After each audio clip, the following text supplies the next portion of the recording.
A black waitress was cleaning tables at a diner. Suddenly, two men holding guns entered through the main door. She quietly ran towards the Korean Mafia boss sitting and told him, "Don't talk." The lunch rush was finally dying down when Vanessa felt the blister on her left heel finally pop. She didn't wince. Couldn't afford to, not when Mrs. Patterson in booth 4 was still deciding between apple pie and peach cobbler for the third time in 10 minutes. The Moonlight Diner on Crenshaw Boulevard had terrible air conditioning, and the afternoon sun streaming through the western windows turned the place into a greenhouse. Sweat collected at the small of Vanessa's back, soaking through her pink uniform that had seen better days 3 years ago. "Vanessa, table 9 needs more sweet tea," Big Tommy called from the kitchen, his voice competing with the clatter of dishes and the ancient radio playing old Motown. It was 2:15 p.m. on a Tuesday, that dead zone after the lunch crowd, but before the early dinner, people started trickling in.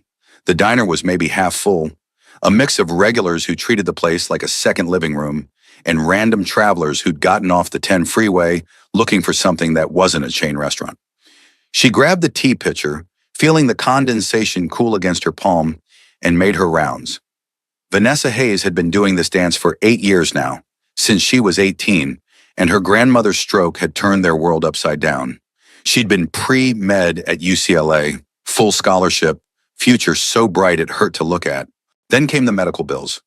The insurance that covered nothing important, the impossible choice between her education and her grandmother's life. Some choices aren't really choices at all. Now she had a biology degree she'd finished at night school and a stack of rejection letters from every research lab and pharmaceutical company in Southern California. Turned out Waitress at a diner in South LA didn't impress people the way UCLA honors student had. So she poured tea and smiled and pretended that 26 wasn't too old to still believe in dreams. The afternoon sun was hitting the chrome napkin dispensers just right, sending little rainbows across the cracked linoleum floor when the bell above the door chimed. Vanessa looked up out of habit, already reaching for a menu, and felt something in her chest stumble. The man who walked in didn't belong here. That was the first thought. He was Korean, late 20s maybe, wearing a charcoal gray suit that probably cost more than Vanessa made in 3 months. Tall, easily 6'1", with sharp features that could have been carved from stone, high cheekbones, a jawline that casting directors probably dreamed about. His black hair was styled with careful precision, and even from across the room, Vanessa could see the expensive watch on his wrist catching the light. But it wasn't his looks or his obvious money that made her breath catch. It was the way he moved. Controlled, aware, like a man who'd spent his whole life calculating angles and exits. His dark eyes swept the diner in one smooth motion, cataloging every person, every corner, every potential threat. And there was something else, a tension in his shoulders, a tightness around his mouth that spoke of exhaustion or pain or both. He chose the corner booth, the one with a view of both the entrance and the back hallway that led to the kitchen and rear exit. Strategic, deliberate. Vanessa had seen enough true crime documentaries to recognize someone who was either paranoid or had excellent reasons to be. "Welcome to Moonlight Diner," she said, approaching with her professional smile firmly in place and a menu she already knew he wouldn't need. Up close, he was even more striking and more exhausting. Dark circles under his eyes suggested he hadn't slept properly in days. A small cut on his knuckles, recently healed, and the way he held himself, like every muscle was ready to spring into action. "Can I start you with something to drink?" His eyes met hers and Vanessa felt the impact like a physical thing. Dark, intelligent, assessing. Coffee, black, and water. His English was perfect, barely accented, but there was something in the cadence that marked him as not quite native. His voice was deeper than she'd expected, rough around the edges like he'd been talking too much or not enough. "You got it. Need a minute with the menu, or do you know what you want?" "Burger, medium rare, fries, whatever pie you have that's good." He handed back the menu without looking at it, eyes already returning to that systematic scan of the room, looking for something or someone. "Apple pie's fresh as of an hour ago," Vanessa offered. "Big Tommy makes it himself, uses his grandmother's recipe."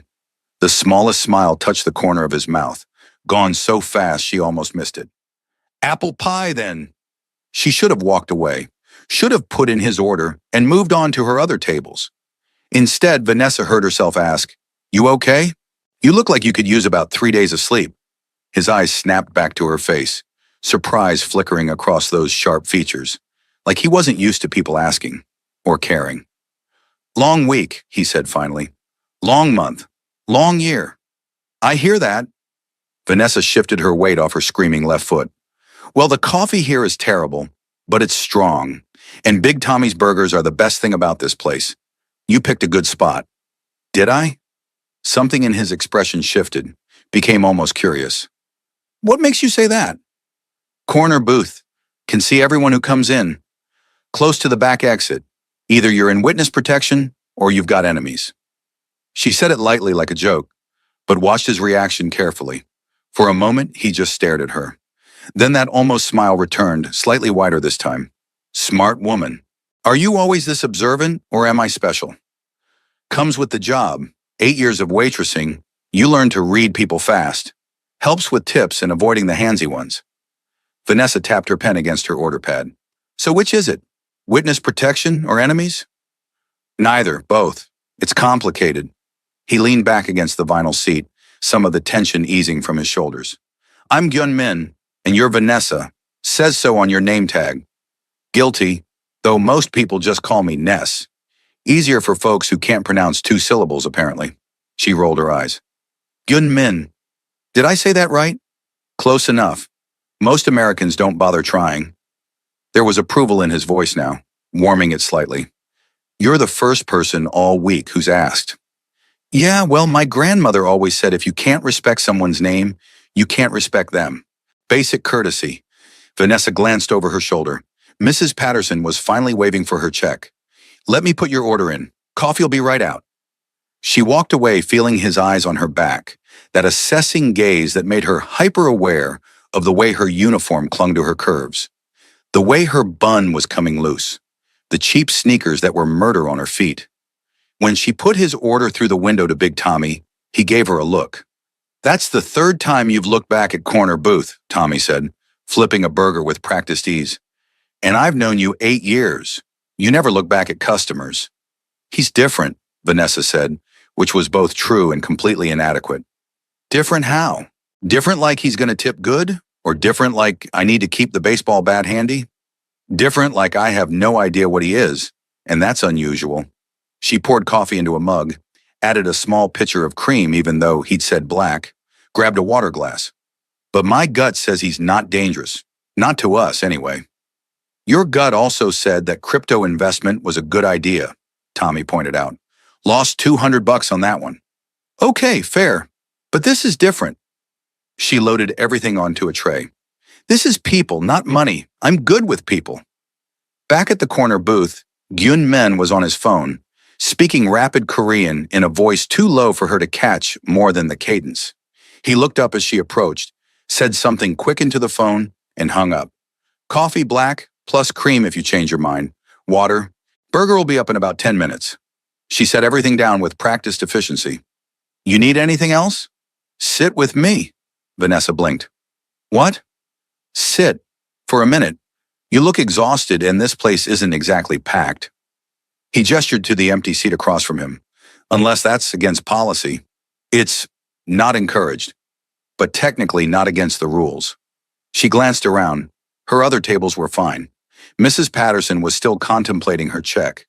The couple in booth 2 was lost in conversation, and her feet were screaming. 30 seconds, then I've got to make rounds." She slid into the booth, feeling the vinyl cool through her thin uniform. Up close, she could see more details. A small scar through his left eyebrow, the way his collar hid what might have been a tattoo on his neck, the calluses on his hands that spoke of violence or hard work or both. "You're staring," he said, but there was amusement in it. "You told me to sit. Didn't realize there were rules." Vanessa met his eyes directly. "Besides, you've been staring since I walked over. Fair's fair." "True." Gyun Min wrapped his hands around the coffee mug but didn't drink. "How does someone with your intelligence end up here? And don't say you love waitressing. I can see the UCLA ring on your right hand and the biology textbook sticking out of your bag behind the counter." Vanessa's jaw tightened. That's pretty personal for someone I met 5 minutes ago. You asked if I was in witness protection. I think we're past polite small talk. He had a point. Vanessa sighed, rubbing her temples. Family stuff, medical bills, the usual American tragedy, good grades, big dreams, and a healthcare system that'll destroy you for daring to get sick. My grandmother raised me. She had a stroke my sophomore year. Someone had to pay for her care. So you left UCLA. Finished at night school while working here. Took me 6 years instead of 4, but I got my degree. She tried to keep the bitterness out of her voice. Mostly failed. Lot of good it did. Turns out labs want relevant experience, and I can pipette really well between refilling ketchup bottles doesn't impress them. Gyunmin's expression shifted into something that looked almost like respect. You finished anyway, even knowing it might not help your career. That's rare. Most people would have quit. Quit wasn't an option. My grandmother believed in me. Still does, even though the stroke affected her speech and she's in a nursing home now. Vanessa's throat tightened. She worked 3 jobs to raise me after my parents died. Cleaning houses, working retail, whatever it took. Least I could do was finish what she started. Your parents, how old were you? 6, car accident. Drunk driver ran a red light. The words came out flat, practiced from years of repeating the story. My grandmother was 53, ready to retire, and suddenly she had a first grader to raise. Never complained once. Just did it. The way you do when someone you love needs you. Something flickered across Gyunmin's face. Recognition maybe, or shared grief. My mother died when I was 8. Different circumstances, same result. Grandmother raised me too, along with my father when he was around. So you get it. The weight of it. Vanessa leaned forward slightly. Everyone else says things like, that must have been hard, or you're so strong, but they don't really understand. Don't know what it's like to be a kid navigating funeral homes and social workers and adults who look at you like you're broken, or what it's like to grow up knowing you owe everything to someone who gave up their own life to save yours. Gyunmin's voice had gone quieter, rough with something that might have been emotion. The debt you can never really repay. Exactly. Vanessa felt something shift between them, some understanding that went beyond words. Though my grandmother would smack me if she heard me call it a debt. She says family isn't about owing, it's about loving. But I still feel it. Every day I'm here, instead of in a lab, I feel it. Why not apply again? Keep trying? I do. Every week, new applications, but 8 years out from graduation with no relevant experience? I'm not exactly a hot commodity, and I can't afford to take an unpaid internship to get that experience because I've got rent and grandmother's nursing home and... She stopped, shaking her head. Sorry, you asked for a minute, not my life story. Don't apologize. I asked because I wanted to know. Gyunmin's eyes were intent on her face. You're interesting, Vanessa. Most people in your situation would be bitter. Angry, but you're not. Why?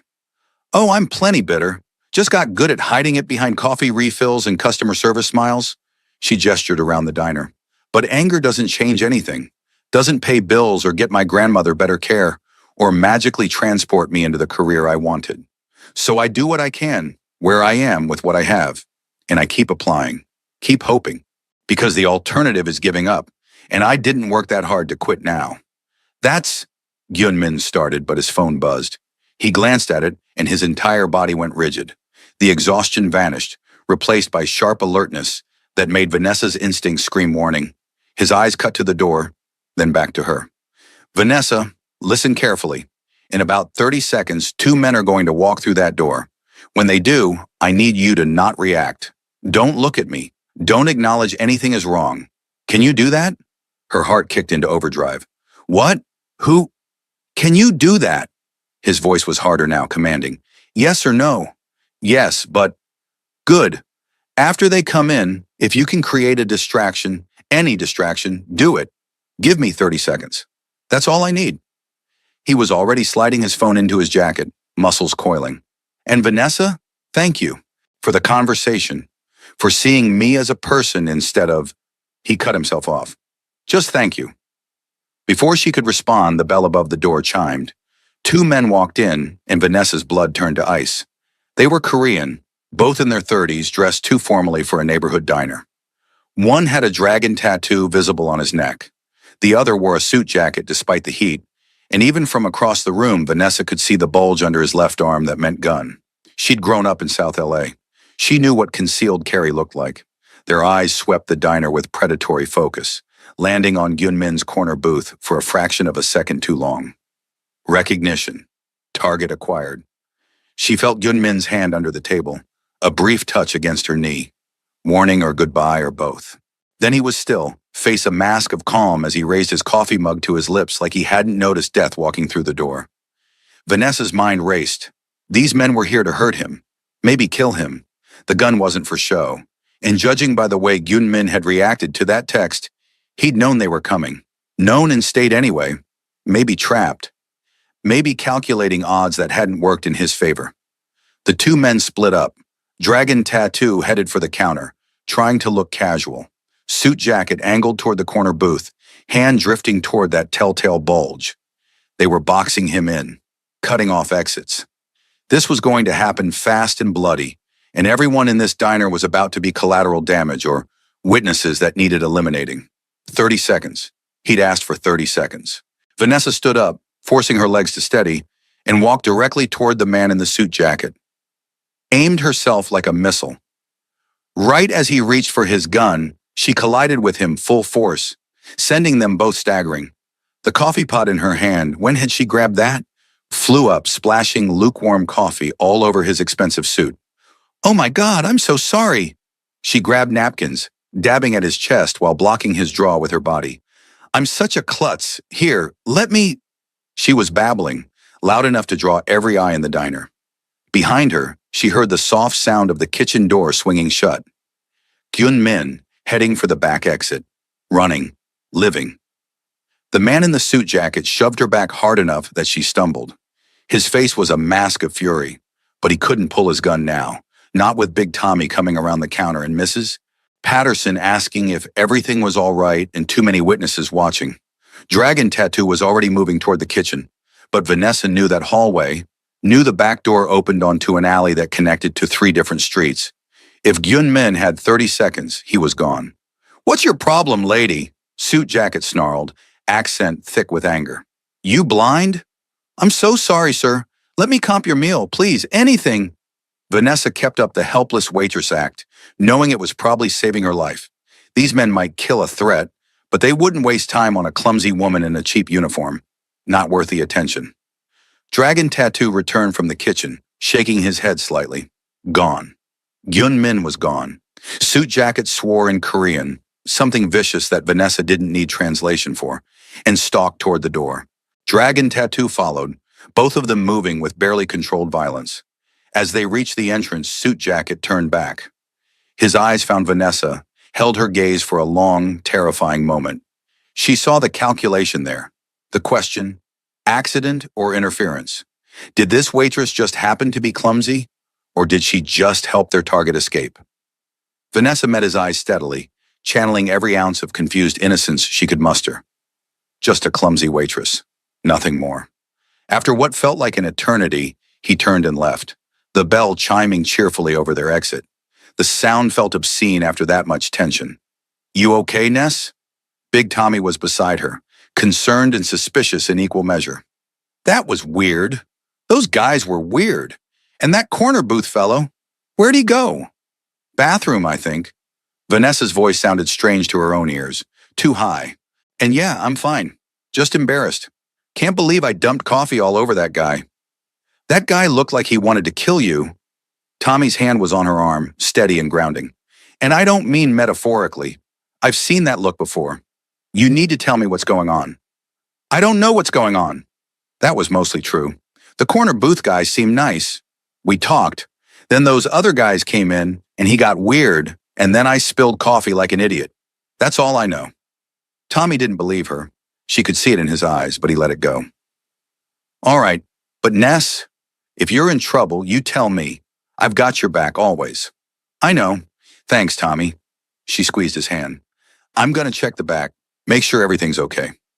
The kitchen was empty, afternoon light streaming through the small window above the industrial sink. The back door was unlocked, Gyunmin's escape route, swinging slightly in the breeze. Vanessa stepped into the alley, not sure what she was looking for. Evidence he was okay? Proof this had really happened? The alley was empty. Just dumpsters and broken asphalt and the smell of hot garbage. No blood, no body, no sign of struggle. He'd gotten away. She'd bought him enough time. The relief that flooded through her was disproportionate to knowing someone less than an hour. But there it was anyway.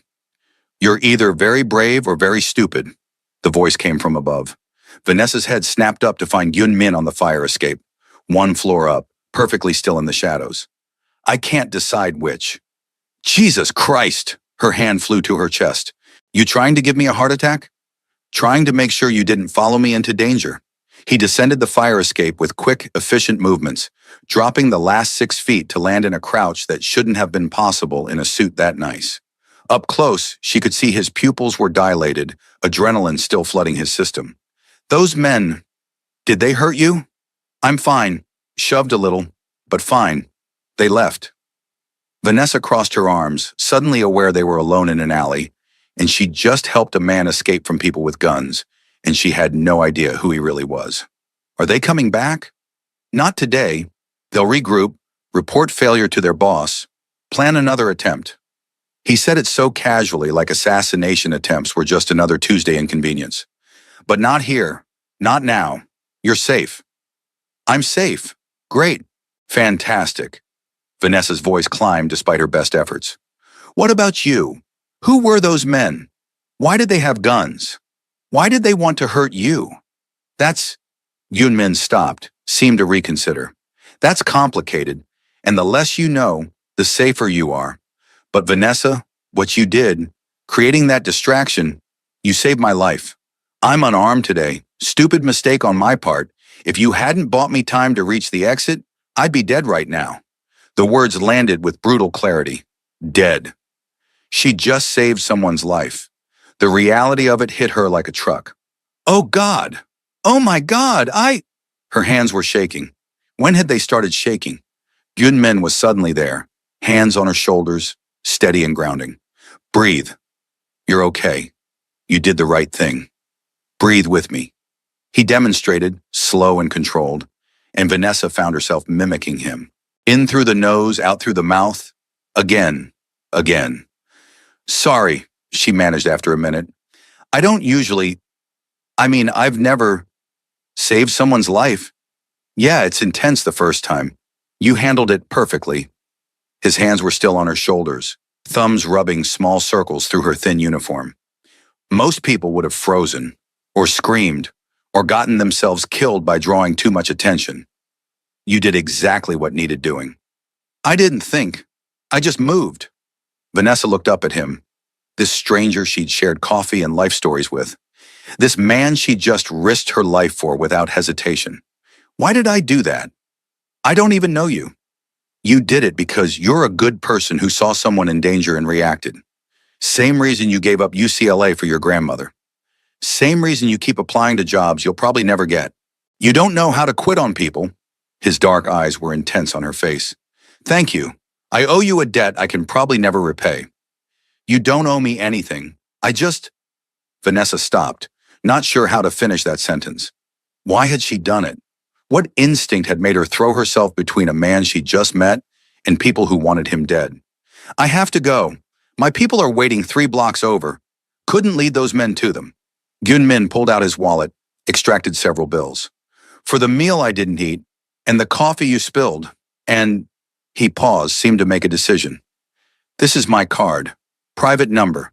If there's any blowback from this, if those men come looking for you, if anything happens that feels wrong, you call me immediately, understand?" Vanessa took the card. Heavy stock, minimalist design.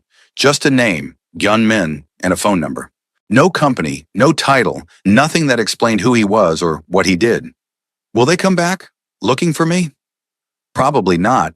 You played the clumsy waitress too well. But if they do, you call me. I'll handle it." His expression went hard, dangerous. "No one touches you because of what happened today. That's a promise." "Okay, but Gyun Min, who are you? And don't say import-export or something vague. I just saved your life. I think I've earned a real answer." He studied her for a long moment, weighing options. Then, I run an organization in Koreatown. Not exactly legal, not exactly sanctioned by the government. Those men were from a rival organization trying to expand into my territory. They wanted to send a message by killing me in public. You're a gangster. Vanessa's voice was flat. I prefer businessman with unconventional methods, but yes, I'm what Americans would call Korean Mafia. My family has run operations in LA for 2 generations, and those men will keep trying until I'm dead, or they are. He said it without shame, just fact, which is why you need to forget you ever met me. Go back inside, finish your shift, live your life. This isn't your world. You're right, it's not.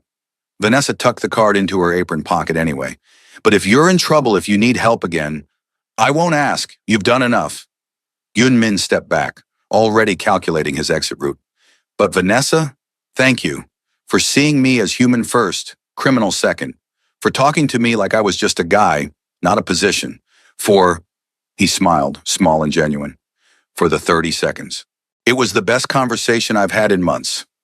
Then he was gone, moving down the alley with that same controlled grace, disappearing around the corner like smoke. Vanessa stood there for a minute, heart still racing, trying to process what had just happened. A man had walked into her diner. They'd talked, connected, and then she'd saved his life from people who wanted him dead. Just another Tuesday at the Moonlight Diner. The rest of her shift passed in a blur. Vanessa went through the motions, refilling drinks, taking orders, delivering food, but her mind was 3 blocks over, wondering if Yun Min had made it to safety, wondering who he really was, wondering why she cared so much about a criminal she'd known for less than an hour. Big Tommy kept giving her worried looks but didn't push. Patterson left her usual $3 tip and a note that said, "You're a good girl, Vanessa. Stay safe," which felt uncomfortably prescient given the circumstances. The couple in booth 2 didn't notice anything was wrong because they were too lost in each other, the way new couples always are. By the time her shift ended at 6 p.m., Vanessa's feet were screaming and her head was pounding. She clocked out, grabbed her bag with the biology textbook she'd been optimistically planning to study, and walked out into the golden afternoon light. Her grandmother's nursing home was 20 minutes by bus, and Vanessa tried to visit at least every other day. The bus was crowded with commuters and students, everyone lost in their phones or headphones. Vanessa found a seat near the back and pulled out Yun Min's card, studying it like it might reveal secrets. Just a name and number. No context, no explanation. She should throw it away, should forget this whole afternoon happened, should absolutely not be wondering if he was okay. She called anyway, put the phone to her ear before common sense could stop her, heart racing as it rang once, twice, 3 times. He probably wouldn't answer. Probably had the card programmed to go straight to voicemail for security reasons. Probably, Vanessa, his voice was rough, surprised. Is everything okay? Did something happen? No, everything's fine. God, what was she doing? I wanted to make sure you were okay, that you got away safe. Silence on the line. Then, you called to check on me. Yes, is that weird? You said to call if something felt wrong, and the whole afternoon felt wrong, so I'm calling. To make sure you're not dead in an alley somewhere. She was babbling. Why was she babbling? I'm not dead. I'm sitting in my office having a very tense conversation with my lieutenant about security protocols and why I'm an idiot for traveling without backup. There was rustling, a door closing. But I'm taking a break from being yelled at to talk to the woman who saved my life. How are you? I'm on a bus heading to my grandmother's nursing home, having a minor existential crisis about how my afternoon involved armed gangsters and coffee-based distractions. Vanessa leaned her head against the window. So, Tuesday. His laugh was unexpected, genuine, warming something in her chest she'd thought had gone cold after years of disappointment. Tuesday. Right. The most dramatic day of the week. For me, it usually is. My grandmother's physical therapy is Tuesdays. She hates it, yells at the therapist in a combination of English and made-up curse words. It's the highlight of my week. Why was she telling him this? Sorry, you don't need my family drama. I asked how you were. That includes family drama. His voice softened. Tell me about her, your grandmother. Her name is Lorraine Hayes, but everyone calls her Rainey. She's 79, stubborn as hell, and the strongest person I know. Raised me from 6 years old while working 3 jobs. Taught me that education was the way out of poverty, that I could be anything I wanted. And then she had a stroke at 71 and everything changed. Vanessa's throat tightened. She can't talk much anymore. The stroke affected her speech centers. But she still knows me. Still lights up when I visit. Still looks at me like I hung the moon. She sounds remarkable. She is. And she deserves better than the nursing home I can afford. Better care, better therapists, a room that doesn't smell like industrial cleaner and sadness. Vanessa blinked back tears. But it's what I can manage on a waitress salary. So it's what we have. The debt you can never repay, Gyunmin said quietly. I understand that feeling. My grandmother raised me after my mother died. Gave me everything. Education, discipline, love. She passed 3 years ago, and I still feel like I failed her. Like I should have done more. Did you? I was with her at the end, holding her hand. She died peacefully, surrounded by family. So logically, no. I did what I could. But guilt doesn't operate on logic. It operates on the gap between what we did and what we wish we'd done. Exactly. Vanessa watched the city slide past the bus windows. Familiar streets, familiar faces, familiar poverty that felt less suffocating when shared with someone who understood. You get it. Most people don't. Most people haven't lived in the space between obligation and love, haven't had to make impossible choices about who gets saved and who gets lost. His voice carried weight, experience. But you and I, we know that territory intimately. The bus pulled up to Vanessa's stop. She stood, slinging her bag over her shoulder. I have to go. Grandmother's expecting me. Wait, Vanessa, can I see you again? Not as a customer, not because of what happened today, just as someone who'd like to know you better. Her heart did something complicated. You're a gangster. I'm a waitress trying to keep her head above water. What kind of seeing each other are we talking about? The kind where I take you to dinner somewhere that isn't a diner, where we talk without the threat of assassination, where I get to know the woman who risked herself for a stranger without hesitation. That's insane. You're dangerous. People want to kill you. I should stay as far away from you as possible. You should, he agreed. You absolutely should. But are you going to? Vanessa stepped off the bus, phone still pressed to her ear, and considered the question. The smart answer was no. The safe answer was no. But standing in front of Sunnyvale Nursing Home with its peeling paint and overworked staff, thinking about Gunmin's eyes and his understanding, and the way he'd thanked her like she was a person instead of a means to an end.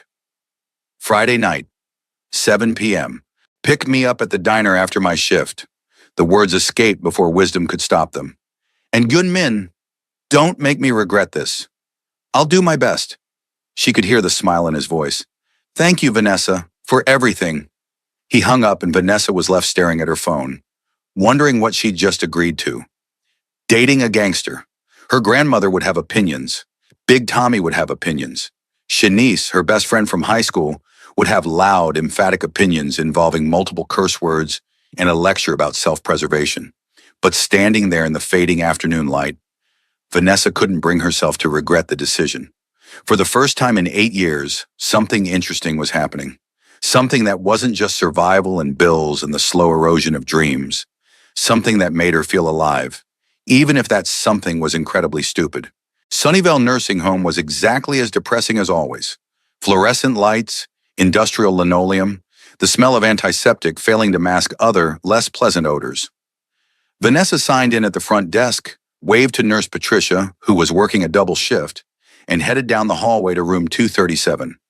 Her grandmother was in her chair by the window, looking out at the parking lot like it was the most fascinating view in the world. She was smaller than Vanessa remembered from childhood, age and illness stealing inches and pounds. But her eyes were still bright, still sharp with intelligence that the stroke hadn't touched. Hey, Graham. Vanessa kissed her grandmother's cheek, settling into the visitor's chair. How was your day? Patricia says you gave the physical therapist hell again. Lorraine made a sound that might have been a laugh or might have been a curse. Her right hand, the one still partially functional, lifted in a gesture that clearly meant the therapist deserved it. I'm sure he did. Vanessa took her grandmother's hand gently. Did you eat lunch? Patricia said you've been refusing the pudding again? Another sound, this one definitely negative.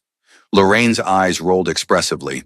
Vanessa had learned to read these limited communications, to understand the vast ocean of meaning in small gestures and sounds. The stroke had stolen her grandmother's words, but not her personality, not her fierce spirit. Okay, no pudding. I get it. Tastes like cardboard. But Graham, you need to eat. Keep your strength up. Vanessa squeezed her hand. I brought you something better. Hold on. She dug into her bag, producing a small container of Big Tommy's apple pie. Fresh from this afternoon, before everything went crazy. Thought you'd enjoy it more than institutional pudding. Lorraine's face lit up, real joy transforming her features. She made a sound that was definitely positive, already reaching for the container with her good hand. Vanessa opened it for her, set up a small table with napkins, and watched her grandmother eat with single-minded focus. So, Graham, something weird happened today. Vanessa settled back in her chair. A guy came into the diner. Korean, really handsome, kind of intense. We talked. Turned out he runs a business in Koreatown. Not exactly legal. Lorraine's eyes snapped to her granddaughter's face, sharp and assessing. She made a questioning sound. Yeah, like that. Anyway, these other guys came in, bad guys with guns, and I could tell they were there to hurt him. So I kind of created a distraction, spilled coffee everywhere. Bought him time to escape. Vanessa traced patterns on her knee. He called me after, asked me out, and I said yes. Lorraine set down the pie container with her good hand, fixing Vanessa with a look that needed no translation. Are you out of your mind? I know it's stupid. But Graham, he was different. He asked about my degree, understood about duty and family and the weight of obligations. And when I helped him, he looked at me like I was the most important person in the world. Vanessa's voice dropped. When's the last time anyone looked at me like that? Like I mattered beyond what I could do for them? Her grandmother's expression softened. She lifted her hand to Vanessa's cheek, a gesture that had soothed childhood nightmares and teenage heartbreaks. Then she pointed at Vanessa's heart, then at her own head, then back again. Lead with my head, not my heart. I know. You've been telling me that since I was 12. Vanessa caught her grandmother's hand, held it against her face. But Graham, I've been leading with my head for 8 years. Working jobs I hate, living in a tiny apartment, watching my dreams die. Maybe it's time to take a risk. Do something impractical. Lorraine made a sound that might have been agreement or might have been concern. Her fingers tapped Vanessa's cheek 3 times, their code for I love you. Then she pointed at her eyes, then at Vanessa, then made a protective gesture. Be careful, I know. I will be. Vanessa kissed her grandmother's hand. And if he turns out to be dangerous, more dangerous than I can handle, I'll walk away. Promise. They sat in comfortable silence for a while, Lorraine finishing her pie while Vanessa told stories about the diner. Mrs. Patterson's indecision, Big Tommy's new recipe experiments, the regular who tried to order breakfast food at 11 p.m. despite the clearly posted menu times. Normal things, safe things, the kind of routine that had been Vanessa's whole world until this afternoon. When visiting hours ended, Vanessa kissed her grandmother goodbye, promised to visit Thursday, and walked back out into the evening. The sun was setting, painting the sky in oranges and purples. Her phone buzzed with a text from an unknown number. This is Gyun-min, making sure you made it to your grandmother safely. GM Vanessa stared at the message. He checked on her, made sure she was okay. When was the last time someone had done that? She typed back. Safe. Grandmother approved of the pie. Less sure about you. The response came immediately. Smart woman. She should be suspicious. I'm very suspicious. See you Friday. Forum. GM, despite everything, the danger, the stupidity, the absolutely terrible life choices she was making, Vanessa smiled. The next 2 days crawled by with glacial slowness. Wednesday passed in a blur of coffee pots and customer complaints. Thursday brought drama when the cook called in sick and Big Tommy had to handle the grill alone.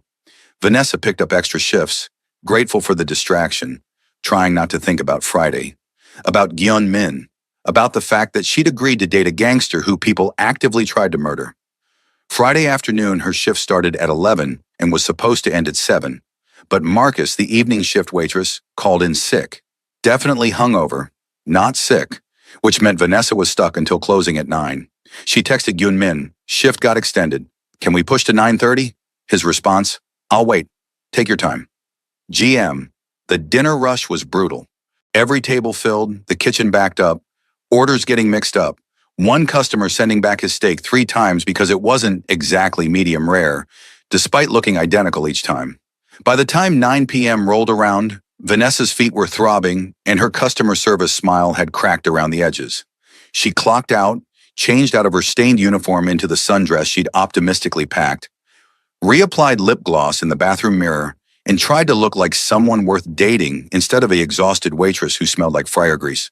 The result was somewhere between presentable and trying too hard, but it would have to do. Gyun Men was waiting in the parking lot, leaning against a black BMW that probably cost more than Vanessa would make in 5 years.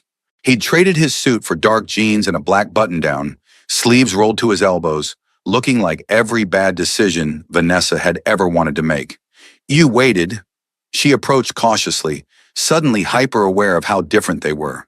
He looked like money in danger. She looked like a woman who'd just worked a 10-hour shift. I said I would. His eyes traveled over her, warm with appreciation. You look beautiful, though I would have been fine with the uniform. You're stunning regardless of what you're wearing. Smooth talker. But Vanessa felt her cheeks warm. Where are we going? Do you like Korean food? Real Korean food, not the Americanized versions? I've had kimchi and bulgogi. That's about the extent of my Korean food knowledge. South LA isn't exactly overflowing with authentic Korean restaurants. Then I'm taking you to Koreatown, to a place my grandmother used to love. They serve jjigae that'll change your life. He opened the passenger door for her, gesture old-fashioned and charming. Fair warning, the owner is 83 and will probably try to feed you until you explode. She considers it a personal failure if anyone leaves her restaurant less than uncomfortably full. Vanessa slid into leather seats that felt like butter. Sounds perfect. I haven't had a grandmother figure try to overfeed me since my own had her stroke. The drive to Koreatown took 20 minutes through evening traffic. Gyun Min drove with the same controlled precision he did everything else, one hand on the wheel, the other resting on the gear shift. They talked about small things, Vanessa's shift, his day handling business disputes, the weather, safe topics that avoided the elephant in the car. What were they doing? What was this? The restaurant was small, tucked between a karaoke bar and a Korean grocery store. Hand-painted sign in Korean and English, Halmione's Kitchen. Through the windows, Vanessa could see maybe 10 tables, all full, steam rising from bubbling pots.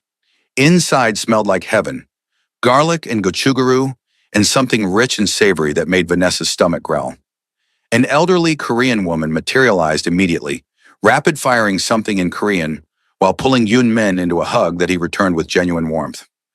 Halmione, this is Vanessa, he said in English, switching seamlessly. Vanessa, this is Park Sung-hee, but everyone calls her Halmione. She's been feeding me since I was 8 years old.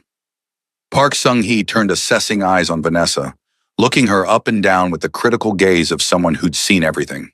Then she smiled wide and genuine, and said something in Korean that made Gyun Min laugh and Vanessa's face heat. She says you're very pretty, and I finally brought home a woman with sense in her eyes. Also that you're too skinny, and she's going to fix that immediately. Tell her I'm honored and willing to be fixed. Vanessa smiled at the older woman, who beamed and patted her cheek before bustling toward the kitchen, already calling out orders. Gyun Min led them to a corner table, private but with a view of the whole restaurant. She's going to bring everything. Fair warning, when Halmione decides to feed someone, resistance is futile. I'm not complaining. After today's shift, I could eat a horse. They settled across from each other, and suddenly the air felt charged with significance. This was their first real date. No crisis, no danger, just two people trying to figure out if the connection they'd felt was real or adrenaline-fueled illusion. So, Vanessa started, I've been thinking. Dangerous words, Gyun Min interrupted with a slight smile. I've been thinking about Tuesday, about what happened, and I realized I don't actually know anything about you.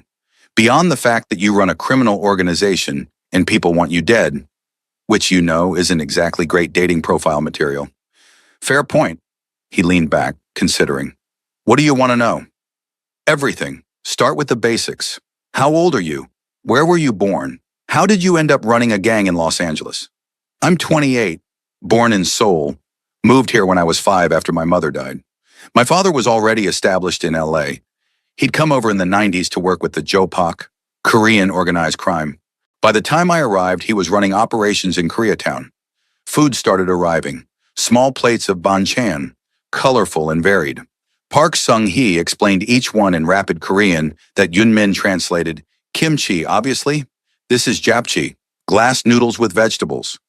This is oi muchim, cucumber salad. And this is her special gochujang that will clear your sinuses and possibly make you see God.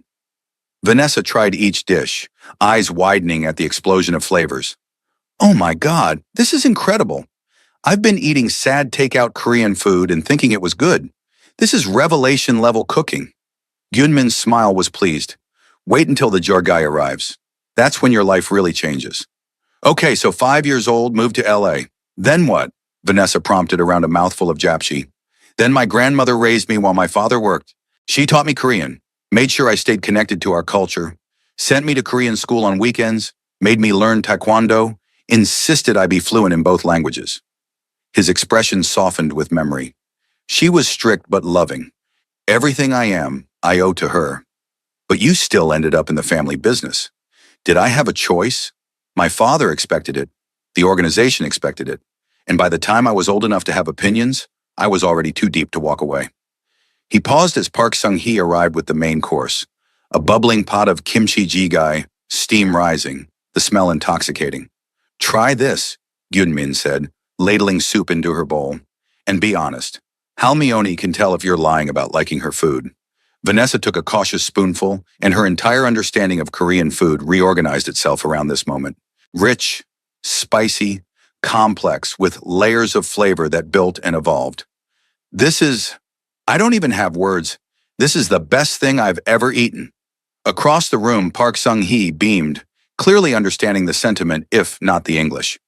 Gyunmin called out something in Korean that made the older woman laugh and waved dismissively. She says, of course, it's the best you've ever eaten. She's been perfecting that recipe for 60 years. He served himself, movements practiced. But Vanessa, to answer your question, I had a choice. I always had a choice. I could have walked away, gone to college, become something legitimate. But the truth is, I like what I do. The strategy, the negotiations, the way everything connects. I'm good at it. And it gives me resources to help my community in ways a regular business never could. Resources like what? And don't give me vague answers. I want specifics. Fair. He set down his spoon, giving her his full attention. We run protection services for Korean businesses. Yes, I know how that sounds, but it's legitimate protection. Real security. We've stopped 3 attempted robberies this year alone.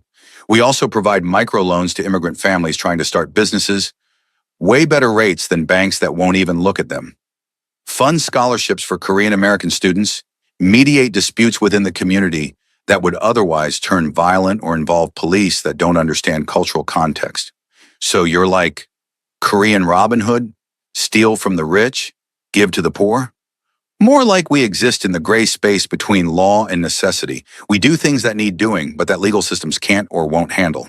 Is it perfect? No. Is it sometimes violent? Yes. But it's also kept our community safe and thriving when the city government couldn't care less about Koreatown. Vanessa absorbed this, eating slowly.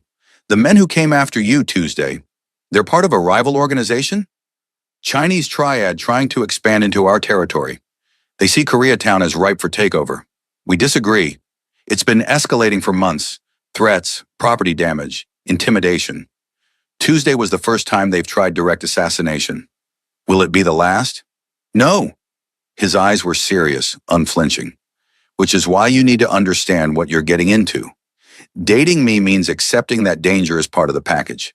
That people might target you to get to me. That your life will become complicated in ways you can't predict. So why ask me out? Why pull me into your world if it's so dangerous? Gyunmin reached across the table, his hand covering hers. Because Tuesday afternoon, talking to you in that diner, was the first time in 3 years I felt like a person instead of a position. Because you looked at me and saw Gyunmin, not the Jopak boss. Because you risked yourself for me without hesitation, and I can't stop thinking about why. I already told you why. I saw someone in danger and reacted. But there's more to it, isn't there? You could have screamed, could have created a scene that would have drawn police and ended the threat that way. Instead, you chose the method that let me escape, protected me specifically, not just yourself and the other customers. Why?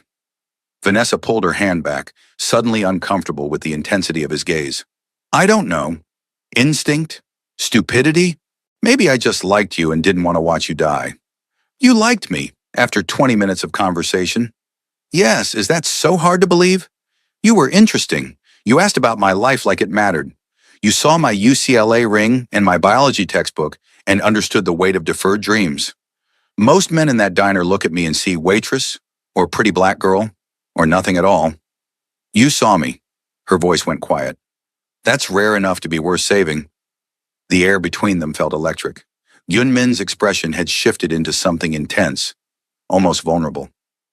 I need to tell you something. About Tuesday. About why I was at your diner in the first place. Okay. It wasn't random. I'd been watching the place for a week, watching you. He held up a hand as alarm flashed across her face. Not in a creepy way. I saw you once and couldn't stop thinking about you way. You came into my restaurant, the one I own, about 2 weeks ago with a friend, sat at the bar, ordered bibimbap, laughed at something on your phone, and I couldn't look away. Vanessa's mind raced back. 2 weeks ago, she'd met Shanice for lunch at a new Korean place in Koreatown. Nice restaurant, expensive enough that they'd split an entree. The place with the modern interior, glass and steel? That's mine. I was in the back office, saw you on the security cameras. Asked my manager who you were. She didn't know. You paid cash, no credit card to track. So I had someone follow you, found out where you worked, and I started coming by the diner, trying to work up the courage to actually talk to you. You had someone follow me. Vanessa's voice was flat. I know how that sounds. It sounds like stalking, Yunmin. It sounds like you invaded my privacy and followed me because you thought I was pretty. What the hell? You're right. You're absolutely right. And I'm not proud of it. He ran a hand through his hair, frustration evident. But Vanessa, in my world, you don't just approach women randomly. You learn everything first. Make sure they're not connected to rivals, not undercover police, not traps waiting to spring. It's survival. And yes, with you, it was also attraction. I saw you and something shifted, something I haven't felt since... He stopped. Since what? Since my fiancé died 3 years ago. The words landed like a bomb. Vanessa sat back, reeling. You were engaged. Her name was Min Seo. We grew up together, childhood friends who became more. She was supposed to be safe, stayed out of my business, worked as a teacher, had nothing to do with the Jopak. But a rival organization found out about her anyway, used her to send a message. His voice had gone flat, emotionless in the way of someone reciting trauma. They took her from her classroom, called me, told me they had her, said if I didn't turn over half my territory, they'd kill her. I was assembling a rescue team, had the location, had the plan, but they didn't wait for the deadline. He stopped, jaw clenched. You don't have to. They killed her anyway, left her body where I'd find it. And I learned that loving someone in my world is the most dangerous thing you can do, that everyone I care about becomes a target. Vanessa felt tears burning her eyes. I'm so sorry. There aren't words for that kind of loss. No, there aren't. Yunmin met her eyes. So for 3 years, I've kept my distance from everyone. No relationships, no attachments, nothing that could be used against me. Until I saw you in my restaurant, laughing at something on your phone, light catching your skin, and I thought maybe this is what moving forward looks like. That's a lot of pressure to put on a stranger. It is, which is why I tried to stay away. Tried to convince myself the attraction would fade. But then Tuesday happened, and you saved my life, and I knew I couldn't walk away. Knew I had to at least try. Vanessa pushed her bowl away, appetite gone. This is insane. You realize that, right? You're asking me to date someone who comes with assassins and dead fiancés and danger I can't even imagine. Someone who had me followed because you thought I was pretty. This is every red flag ever invented, wrapped in an expensive suit. I know. And yet you still asked me out. Still think this is a good idea. No, I think this is a terrible idea. I think I should walk away right now, let you go back to your safe life, find someone normal who can give you the uncomplicated relationship you deserve. His hands clenched on the table. But Vanessa, I can't, because for 3 years I've been dead inside, going through motions, and 20 minutes with you made me feel alive, made me remember what it's like to want something beyond survival and revenge. That's not fair. You can't put that on me. I know, and if you want to walk out right now, I'll let you. I'll make sure you're protected. No one will ever know you were involved with me. No one will target you. You can go back to the diner and your grandmother and your quiet life, and I'll go back to being the Jopak boss who doesn't feel anything. They sat in heavy silence. Around them, the restaurant buzzed with life. Families eating, couples laughing, the kitchen clattering. Normal people living normal lives. Everything Vanessa should want. Tell me about her, Vanessa said finally. Your fiancé. What was she like? Surprise flickered across Gyunmin's face. Why? Because if I'm going to understand you, understand why you're willing to risk this, I need to know who you lost, what you're trying to move past. He studied her for a long moment, then nodded. Minseo was light. That's the word that best describes her. She found joy in small things. Flowers, children's laughter, the first snow of winter. She taught second grade and came home every day with stories about her students that would make me laugh until I couldn't breathe. She knew what I was, what my family did, but she chose to love me anyway. She sounds wonderful. She was. And I got her killed by being careless, by thinking love could exist separately from my business, by believing I could protect her through force and money instead of distance. His voice roughened. I killed her as surely as if I'd pulled the trigger myself. That's not true. The people who took her killed her, not you. I gave them the weapon. My love for her was the knife they used, and I swore I'd never make that mistake again. So what changed? Why me? Why now? Because I'm tired of being dead inside, because 3 years is long enough to punish myself, and because you're different from Minseo. She was soft, needed protection. You're strong. You've survived loss and disappointment in 8 years of crushing your dreams into something manageable. You saved my life with quick thinking and courage. You don't need me to protect you. You need a partner, an equal. That's a pretty speech, but what happens when your enemies figure out I matter to you? When they decide I'm the leverage they need? Then I end them, permanently. His voice went cold, dangerous.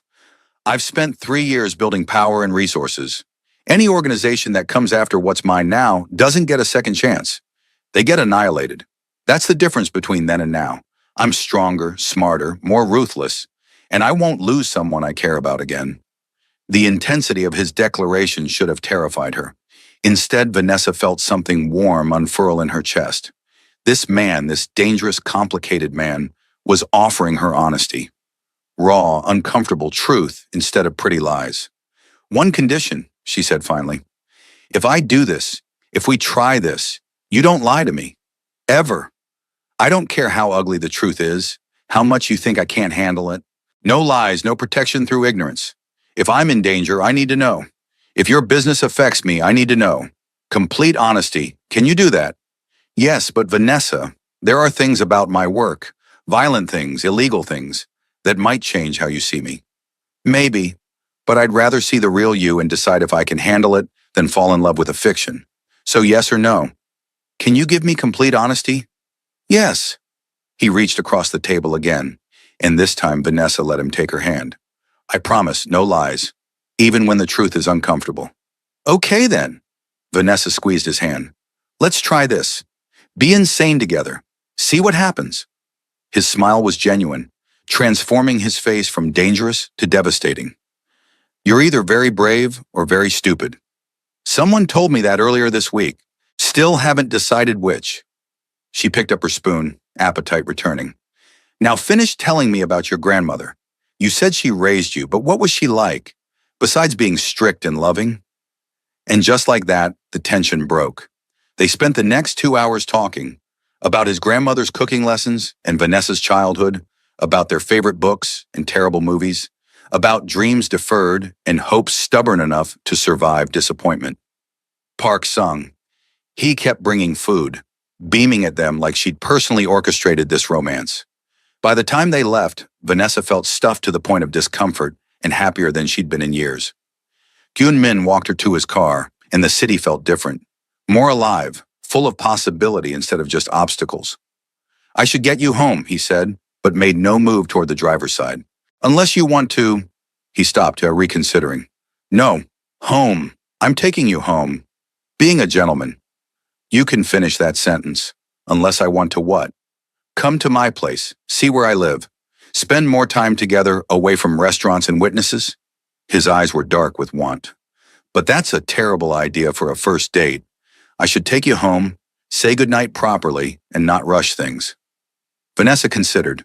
The smart answer was yes, take me home. The safe answer was yes, take me home.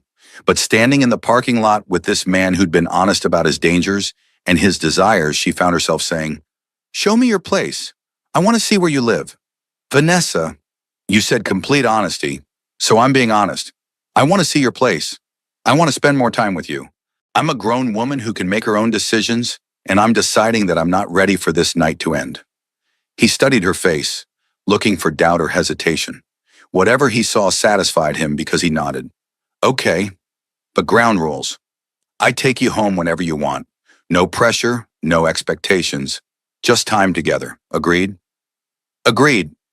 Gun-min's apartment was in a high-rise in downtown LA, all glass and steel and views that cost more per month than Vanessa made in a year. The elevator required a key card and opened directly into his penthouse. The entire top floor, decorated in minimalist style that somehow felt warm instead of cold. "This is—" Vanessa walked to the floor, to ceiling windows, looking out at the city spread below like scattered diamonds. "This is incredible. You can see everything from up here. My grandmother would have hated it. She believed in traditional homes, neighborhoods where everyone knows each other. But I needed security, needed to be able to see threats coming." He moved to the kitchen, separated from the living area by a marble counter. "Can I get you something? Wine, water, coffee?" "Water's good. Too much wine and I'll say things I shouldn't." Vanessa continued exploring, taking in the details. Expensive furniture, but not ostentatious. Books in both Korean and English. And photos, lots of them. A young Gyun-min with an older woman who had to be his grandmother. Teenage Gyun-min in a taekwondo uniform. And one that made Vanessa's heart clench. Gyun-min with a beautiful Korean woman, both of them laughing at something off. Camera. "Minasio," Gyun-min said quietly, appearing beside her with water glasses. "That was taken about 6 months before she died. We'd gone to Santa Monica, trying to have a normal day. She was beautiful. You both look happy." "We were. In that moment, we really were." He set the glasses down, still looking at the photo. "I almost took these down. Too painful to see every day. But my therapist said that was avoidance. Said I needed to face the grief instead of hiding from it." "You see a therapist?" "Twice a week. Started about 6 months after Minesio died, when I realized I was spiraling into dangerous territory, drinking too much, taking stupid risks, not caring if I lived or died." He turned to face her. "Therapy probably saved my life. That and my grandmother before she passed." Vanessa picked up her water, processing this. "So you're a gangster who goes to therapy. I'm a human who happens to run a criminal organization. The therapy helps me remember that distinction." He smiled slightly. "My therapist is very expensive and very discreet. She has several clients in my line of work." "There's a therapist who specializes in mob bosses?" "More like she specializes in complex trauma and high-stress leadership positions. The fact that her clients sometimes order hits on people is just an occupational quirk." Vanessa laughed despite herself. "That's the most absurd thing I've heard all week. Welcome to my world, where nothing makes sense but somehow functions anyway." He gestured to the couch. "Sit, please. Make yourself comfortable." She settled onto leather that was probably Italian and definitely cost more than her car. Gyun-min sat beside her, close but not crowding, respecting boundaries she'd set without words. The city glittered beyond the windows, silent and beautiful. "Can I ask you something?" Vanessa said. "Anything." "That night when Minseo was taken, You said you were assembling a rescue team. What happened? Why didn't you save her? His jaw clenched. We were 12 hours from executing the plan. I had 20 men ready, weapons, vehicles, intelligence on where they were holding her. Everything was in place. And then, he swallowed hard. They sent me a video of them killing her. Right there, while I was preparing to save her, they shot her and sent me footage to watch. Oh, God. Gunmen, I'm so sorry. I shouldn't have asked. No, you should. You need to understand what loving me cost her, what it could cost you. He turned to face her fully. I watched the woman I loved die on a phone screen while I was powerless to stop it. And then I spent the next 6 months hunting down every person involved. 23 people. Vanessa. I killed 23 people in revenge for what they did to her. The confession hung between them. Vanessa should have been horrified, should have run. Instead, she asked, "Do you regret it? The revenge?" No. They deserved death for what they did. What I regret is that it didn't bring her back, that all that violence and blood was ultimately meaningless. She was still gone. I was still alone. And I'd become exactly what they'd accused me of being, a monster. Vanessa reached out, took his hand. You're not a monster. Monsters don't go to therapy. Don't agonize over whether they should involve someone new in their dangerous life. Don't look at photos of lost loves and try to heal instead of hide. How can you say that? I just told you I killed 23 people.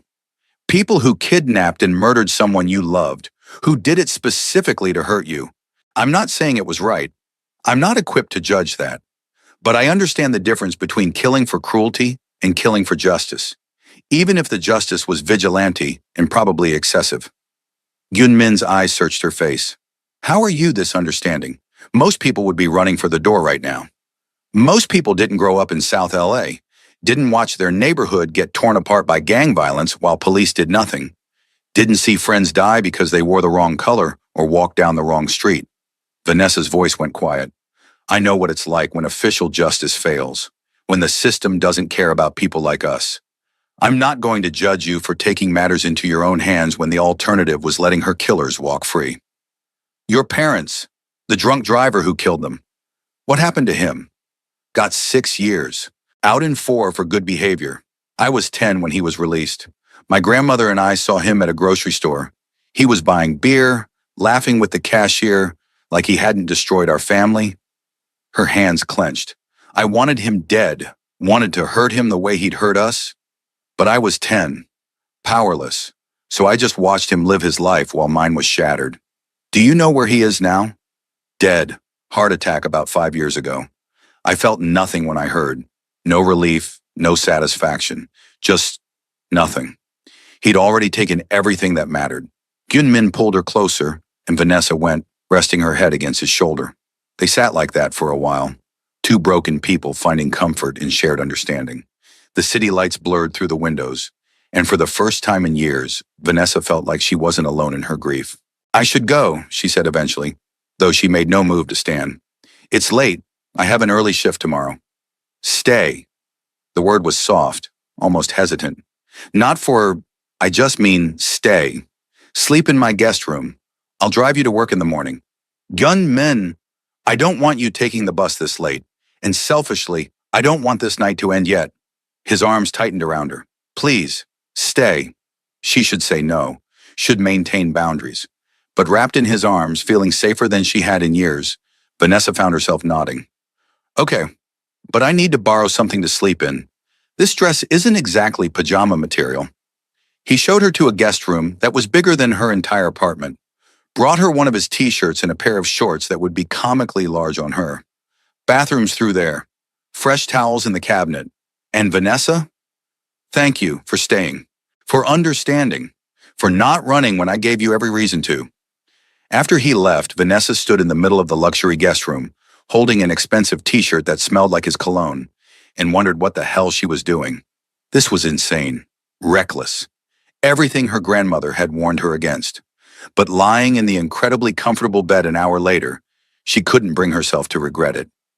Because for the first time since her parents died, since her grandmother's stroke, since she'd given up her dreams to survive, for the first time, Vanessa felt like she was living instead of just existing. even if that living came with assassins and danger, and a man who'd killed 23 people for revenge.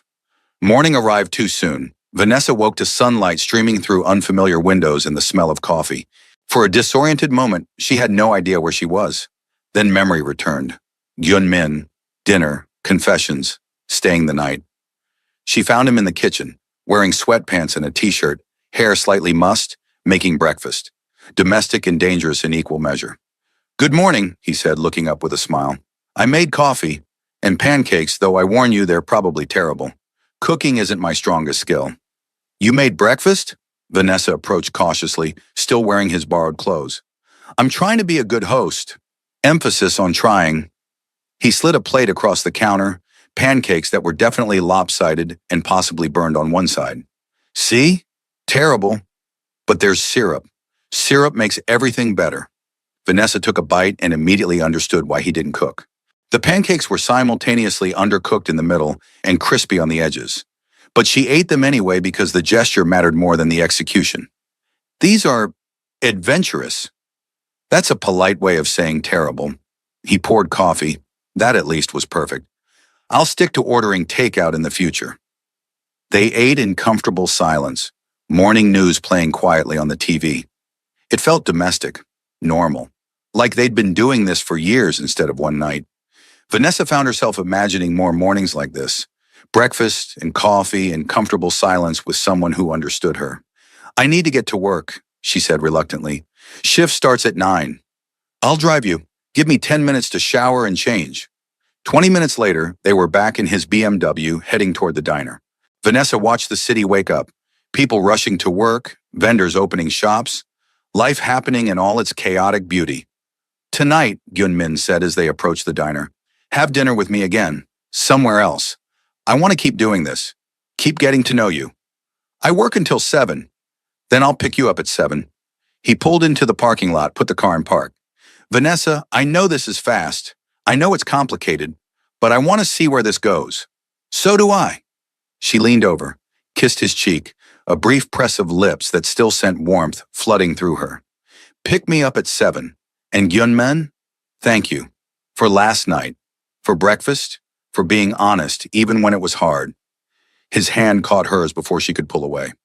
"No thank you. For giving me a chance I probably don't deserve."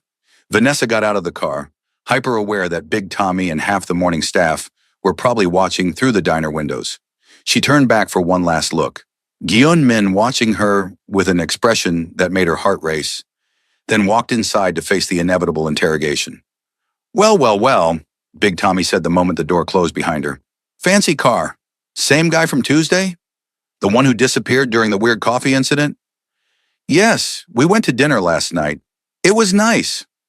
Vanessa grabbed her apron, trying to seem casual. "Nice? You spent the night with a strange man, and it was nice?"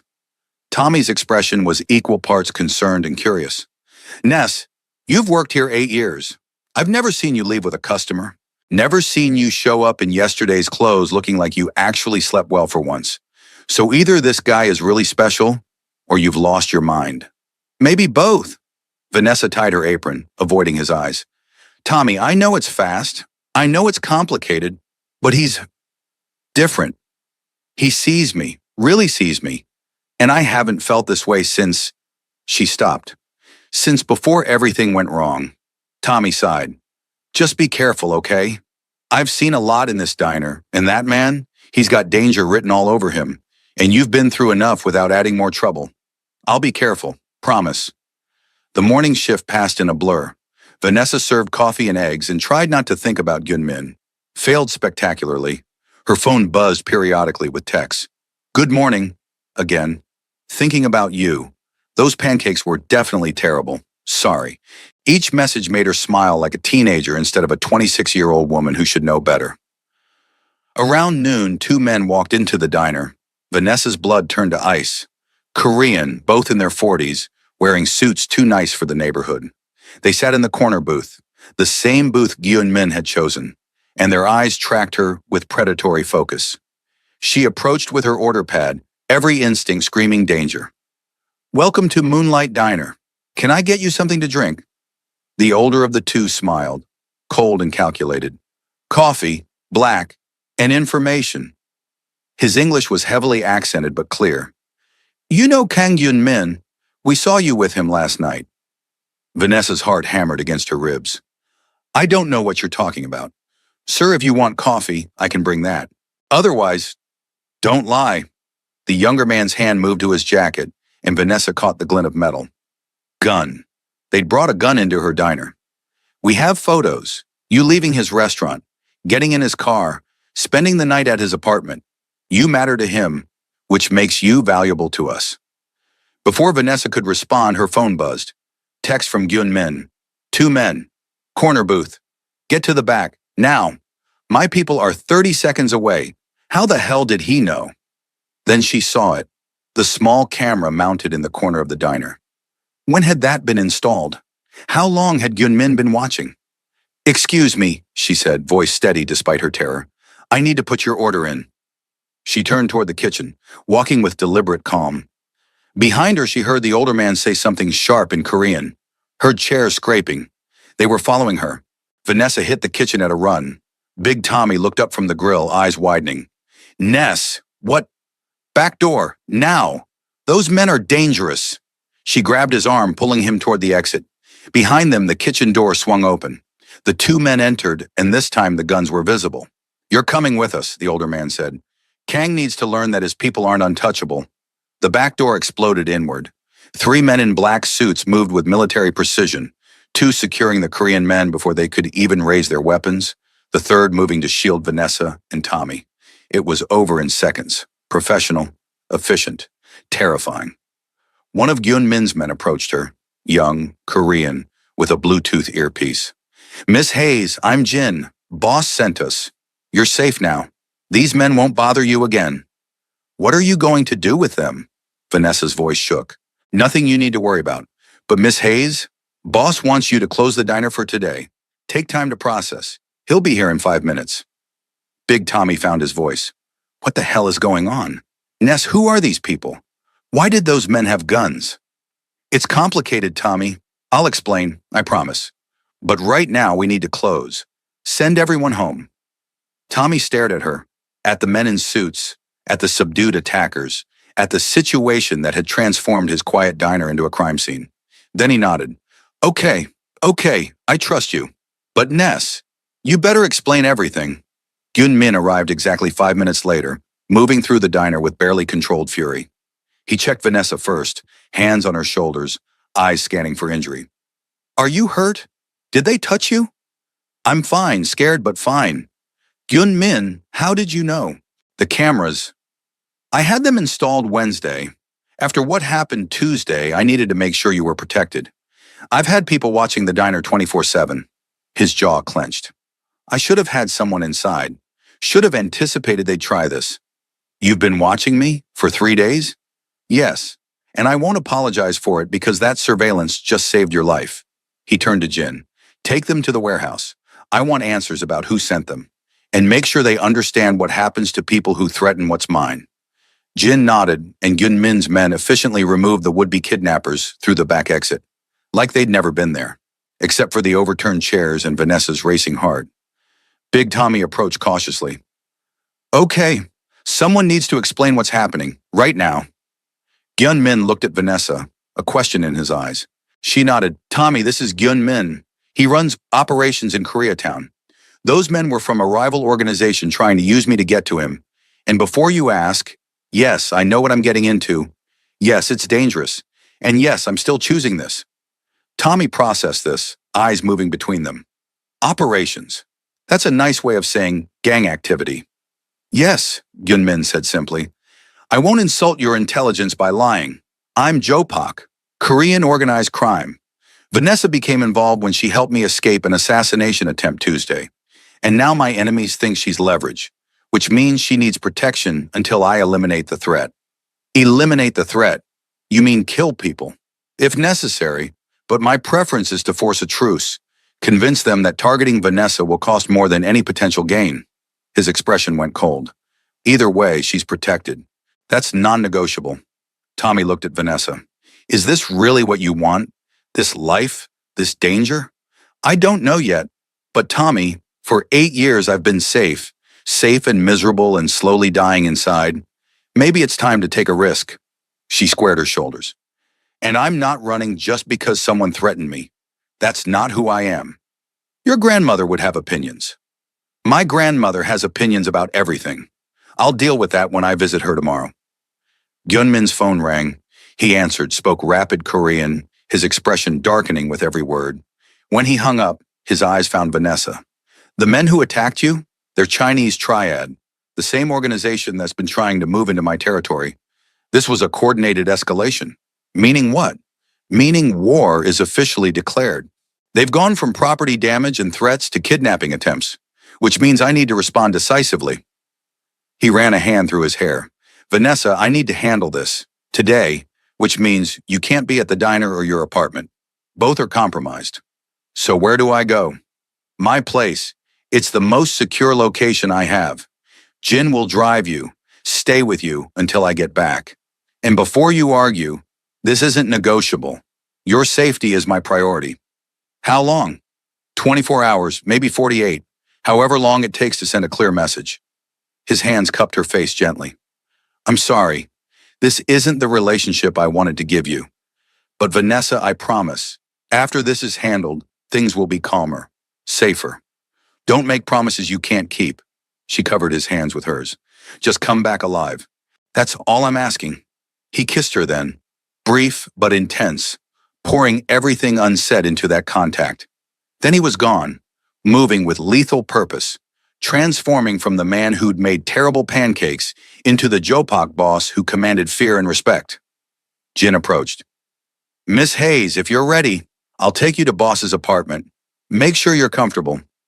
Tommy, I'm sorry, about the diner, about dragging you into this. Go, be safe. The diner will be here when this is over. Tommy pulled her into a brief hug. But Ness, when you come back, we're having a long conversation about your life choices. Fair enough. Gyunmin's apartment felt different, knowing she was there under duress instead of choice. Jin stationed himself in the living room, professional and distant, while Vanessa paced, unable to settle. Her phone kept buzzing. Texts from Shanice demanding to know where she was. Missed calls from the diner's other staff. Notifications from apps she'd ignored. She called her grandmother's nursing home. Hi, this is Vanessa Hayes. Is my grandmother available? I need to let her know I won't be able to visit for a few days. The nurse transferred her to Lorraine's room. Vanessa heard fumbling, then her grandmother's distinctive breathing pattern that meant she was holding the phone. Hi, Gram, it's me. I'm okay, don't worry. But something's come up. Work thing. I can't visit for a couple days, but I'll call. Every day, I promise. She paused, gathering courage. And Gram, that man I told you about? The one I went out with? It's getting serious, really serious, and really complicated, but I think he might be worth a complication. Her grandmother made a sound, questioning or concerned or both. Vanessa understood it anyway. I know it's fast, but Graham, he makes me feel alive. Like the world has color again instead of just gray. And yes, there's danger. But when was the last time I felt anything besides exhaustion and disappointment? Her voice cracked. I'm scared, but I'm also hopeful. For the first time in years, I'm hopeful. Another sound. This one softer. Understanding. Her grandmother's way of saying, I trust you, but be careful. I will. I love you, Graham. I'll call tomorrow. She hung up, feeling marginally better, then called Shanice, who answered on the first ring with, Girl, where the hell are you? It's a long story. Then start talking, because I drove by your apartment and you're not there. I called the diner and Tommy said you closed early, and you're not answering my texts, so either you've been kidnapped or you're doing something incredibly stupid. The second one, probably. Vanessa sank onto the couch. Remember that Korean guy I mentioned? The one I went out with Friday? The hot one with the expensive car? What about him? He's a gangster, and his rivals tried to kidnap me from the diner today. So now I'm hiding in his apartment with a bodyguard while he handles business. Silence then. I'm sorry, did you just say kidnap? Yes, 2 men with guns. It was terrifying. But Gyun Min had security watching the diner, which is its own issue we'll address later. And they intervened before anything happened. Vanessa, honey, listen to me very carefully. Get out of that apartment. Get away from that man. This is not romance, this is a crime movie, and you're about to become a statistic. I know how it sounds. Do you? Because from here it sounds like you've known this man less than a week, and he's already getting you threatened by rival gangs. That's not love, that's liability. Shanice, I know it's insane, but he's trying to protect me. And honestly, where else am I supposed to go? My apartment isn't safe. The diner isn't safe. At least here I have trained security. You could come to my place, stay with me until this blows over. And risk bringing danger to you? Absolutely not. Shanice, I got into this. I'll handle it. But I promise, if anything feels wrong, if I think I'm in real danger from Gyunmin, I'll leave, okay? I don't like this, any of this. But fine, just be careful and call me every day so I know you're alive. I will. Love you. Love you too, even when you're making terrible life choices. The afternoon stretched into evening. Jin ordered food, Korean takeout that Vanessa picked at without much appetite. She tried to read, to watch TV, to do anything besides obsessively check her phone for updates from Gunmin. Nothing. Radio silence since he'd left the diner. At 8 p.m., Jin's phone rang. He answered, spoke briefly in Korean, then turned to Vanessa. Boss is wrapping up. He'll be back in 2 hours. He said to tell you everything went according to plan and you're safe now. What plan? What did he do? That's not my information to share, Miss Hayes. Boss will tell you himself when he returns. 2 hours felt like eternity. Vanessa showered, changed into clean clothes that Gyunmin must have had someone retrieve from her apartment, and tried not to imagine all the ways, according to plan, could mean violence and death. Finally, at 10:15 p.m., she heard the front door open. Gyunmin looked exhausted, and there was blood on his shirt, not much but enough to make Vanessa's heart stop. He saw her expression, looked down, made a dismissive gesture. Not mine. And before you ask, everyone survived. Bruised, broken bones in some cases, but alive. Jin left discreetly and Vanessa crossed to Gyunmin, hands hovering near his chest, not sure if she should touch him. What happened? I went to their leadership, had a very direct conversation about boundaries and consequences, made it clear that any further attempts on my people, especially you, would result in total war. War they can't win. He caught her hands, holding them against his chest. They've agreed to a temporary truce. No more attacks while we negotiate new territorial boundaries. Temporary truce. That doesn't sound very permanent. It's not, but it buys us time. Time for me to strengthen defenses, build alliances, and make sure you're protected if things escalate again. His thumbs rubbed circles on her wrists. Vanessa, I'm sorry for dragging you into this, for putting you in danger. If you want to walk away, she kissed him, cut off his apology with her lips, tasting the words she couldn't say. I'm terrified and I'm staying. I barely know you and I'm choosing this. I should run and I'm walking toward the fire. When they broke apart, both breathing hard, Gyunmin's eyes were dark with desire and something deeper. Don't kiss me like that unless you mean it, unless you're sure. I'm not sure about anything except that I don't want to be anywhere else right now. So yes, I mean it. He kissed her again, deeper this time, hands tangling in her hair. They stumbled toward his bedroom, the master, not the guest room, and collapsed onto sheets that smelled like him.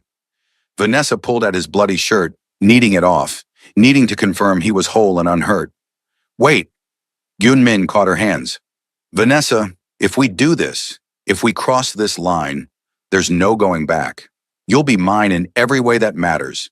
And in my world, that means total commitment, exclusivity, protection. Are you ready for that? Are you asking me to be your girlfriend or signing a mob contract? Both. In my world, they're the same thing. His expression was serious. I don't do casual. If you're in, you're all in. And that means accepting everything. The danger, the complications, the fact that loving me comes with costs most people would never accept. Vanessa should have hesitated, should have asked for time to think. Instead, she pulled him down to her. Then I'm all in. Danger and complications and costs, all of it. They made love with desperate intensity, two people clinging to connection in a dangerous world. And afterward, tangled together in the darkness, Vanessa felt something shift. A choice made, a line crossed. a future that terrified and exhilarated her in equal measure. I could love you, she whispered against his shoulder. I'm probably already starting to. His arms tightened around her. I'm definitely already starting to, which terrifies me more than any rival gang ever could. Why? Because if I lose you, if something happens to you because of me, I won't survive it. Not again. Not after Minseo. His voice was raw, vulnerable. So you're not allowed to leave. Not allowed to get hurt. Not allowed to make me face that kind of loss twice. That's not how life works. Then I'll bend life to my will. I've built an empire from violence and strategy. Surely I can protect one woman He stopped, reconsidered. One woman I'm falling for. Vanessa kissed his shoulder. I'm not Minseo. I'm not going to be passive or need constant protection. If we're doing this, I'm your partner. Equal. Which means I get a say in my own safety. Fair. But Vanessa, you also need to understand what being my partner means. It means learning to shoot, learning self-defense, understanding the players and politics of my world, being prepared for danger instead of just reacting to it. You want me to learn to shoot? I want you to be able to protect yourself when I can't be there, which, given my business, is inevitable. He propped himself up on one elbow, looking down at her. Tomorrow, if you're willing, I'll start teaching you. Basic self-defense, situational awareness, how to recognize threats, and eventually firearms training. This is the weirdest relationship conversation I've ever had. Welcome to dating a gangster. We do everything unconventionally. They fell asleep wrapped around each other, and for once, Vanessa didn't dream about loss and disappointment. She dreamed about possibilities. The next 3 weeks were a crash course in Gun Min's world. He taught her to read situations, how to spot surveillance, recognize threats, identify exits. Took her to a private range where she learned to handle a Glock 19, the weight and recoil less terrifying than she'd expected. Introduced her to his inner circle. Jin, who became her primary bodyguard. Tae-young, his second-in-command, who looked at Vanessa with cautious approval. And Min-ji, a terrifying woman in her 50s, who ran the organization's financial operations. Vanessa kept working at the diner, refused to give up that independence. But now she had constant security. Jin or one of the other guards, rotating shifts, always watching. The regular customers noticed but didn't comment, probably assuming she had a stalker or protective boyfriend. Both were technically true. She also kept applying to research positions, though now with Gun Min's resources behind her. He had connections, legitimate ones through his legal businesses, and wasn't shy about using them. Within 2 weeks, Vanessa had 3 interviews scheduled, real possibilities instead of form rejection letters. You're bribing people to interview me, she accused one night over dinner at his place. I'm creating opportunities for you to showcase your actual talents. What they do with those opportunities is their choice. He poured more wine. And for the record, I'm only getting you in the door. The rest is your education and experience. Education from 8 years ago and experience serving coffee. Experience managing difficult customers, working under pressure, and solving problems creatively. All skills that transfer to research. You're selling yourself short. His eyes were intense on her face. I've read your transcripts, Vanessa. You were brilliant, are still brilliant. Some lab will be lucky to have you. You read my transcripts? How? I have resources, and I wanted to understand what you'd given up, what dreams you deferred.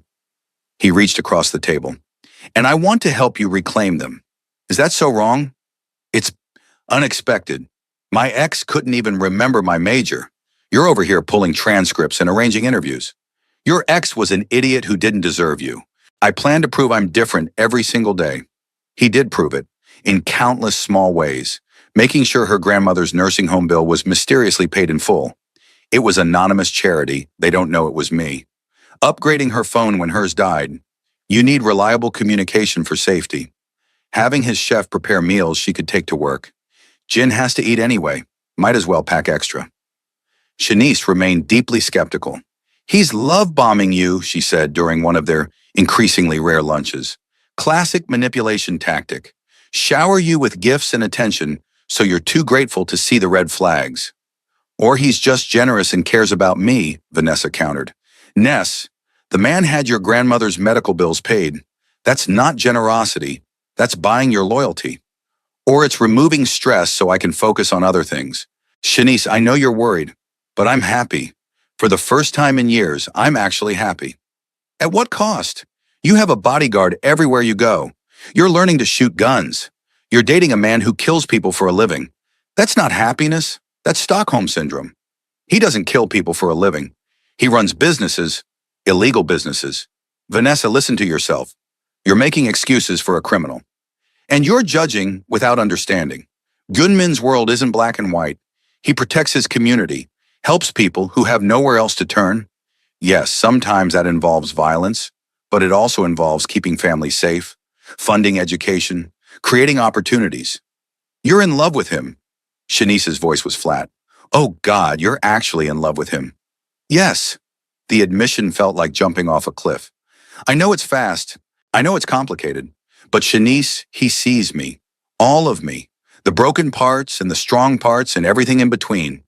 And he doesn't try to fix me or change me. He just loves me exactly as I am. Has he said that? That he loves you? Not in those exact words, but he shows it. Every day.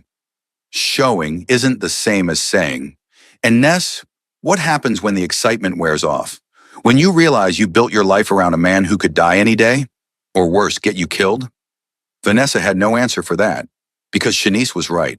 The danger was real, permanent, and no amount of love would change that reality. The truce with the Chinese triad lasted exactly 23 days. Vanessa was at the diner mid-afternoon shift when Jin's phone exploded with activity. He spoke rapid Korean, expression darkening, then turned to her with barely controlled urgency. We need to leave. Now. What happened? They hit one of our warehouses. 3 men dead, significant product loss. Boss thinks it's retaliation for something, but we don't know what. Point is, you're not safe here. I'm taking you to the safe house. The safe house? Jin, I have 4 more hours on my shift. Your shift doesn't matter if you're dead. Let's go. The safe house was a nondescript apartment in Pasadena, fully stocked and fortified.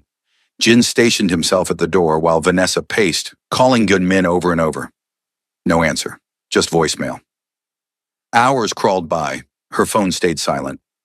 Jin received updates in Korean, his expression growing grimmer. Finally, at 8 p.m., Vanessa's phone rang. Unknown number. She answered anyway, desperate for information. Vanessa Hayes.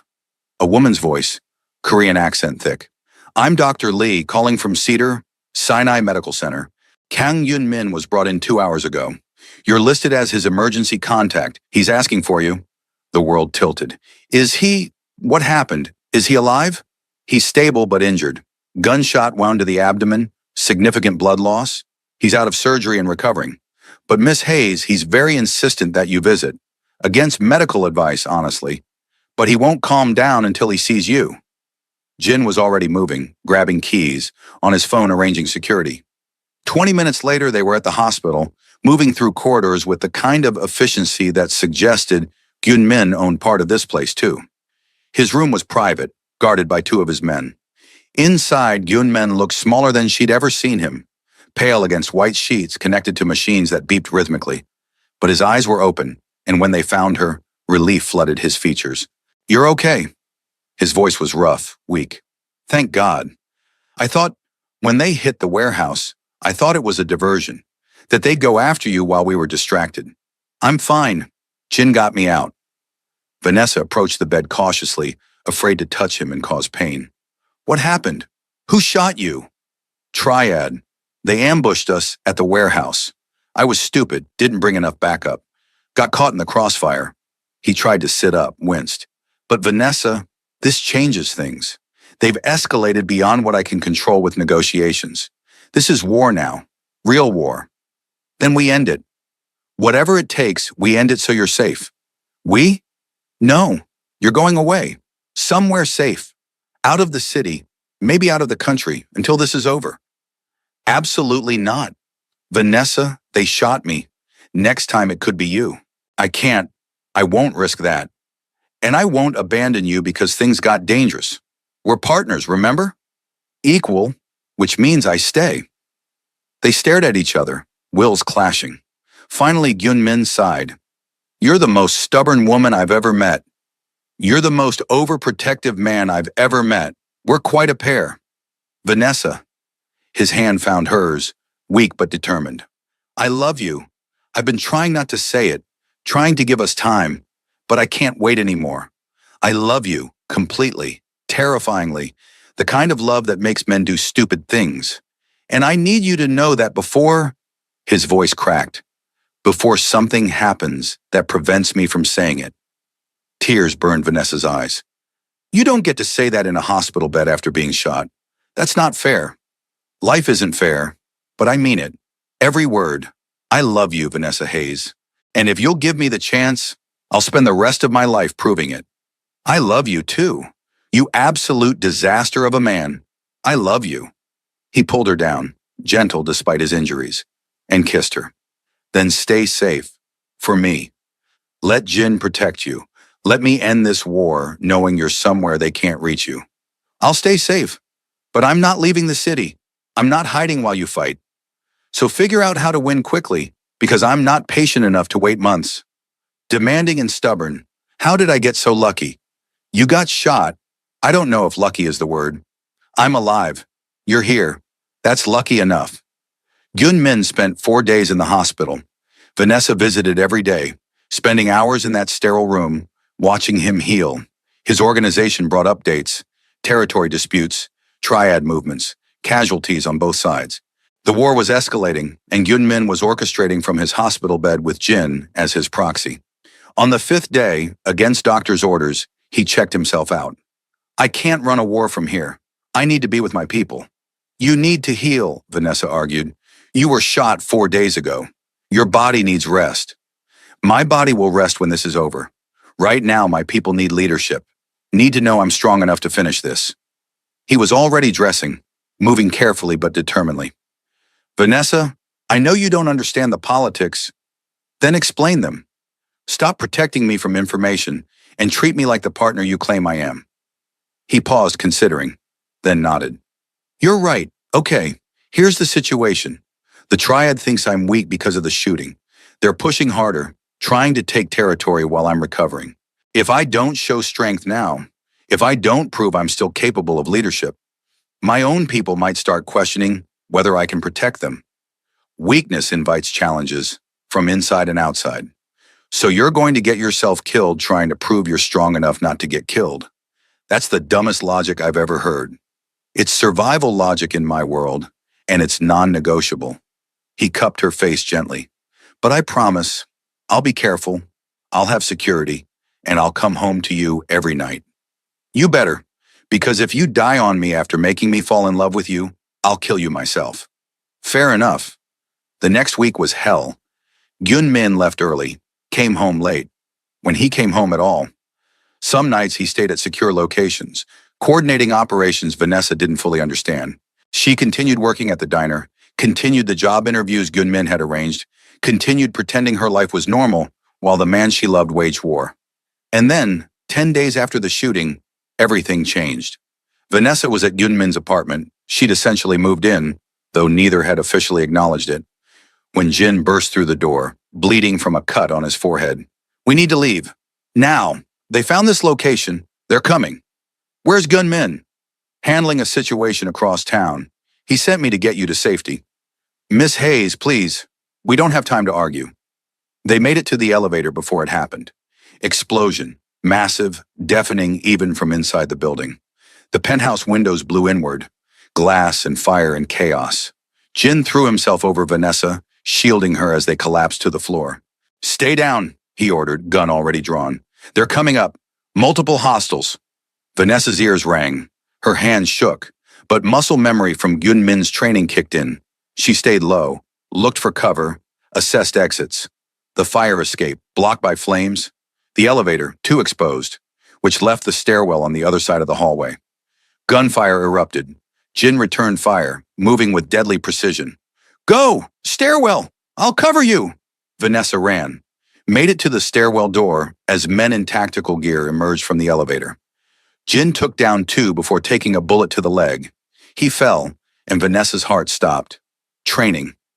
Gyun-min's voice in her head. If someone goes down, assess if you can help. If you can't, keep moving.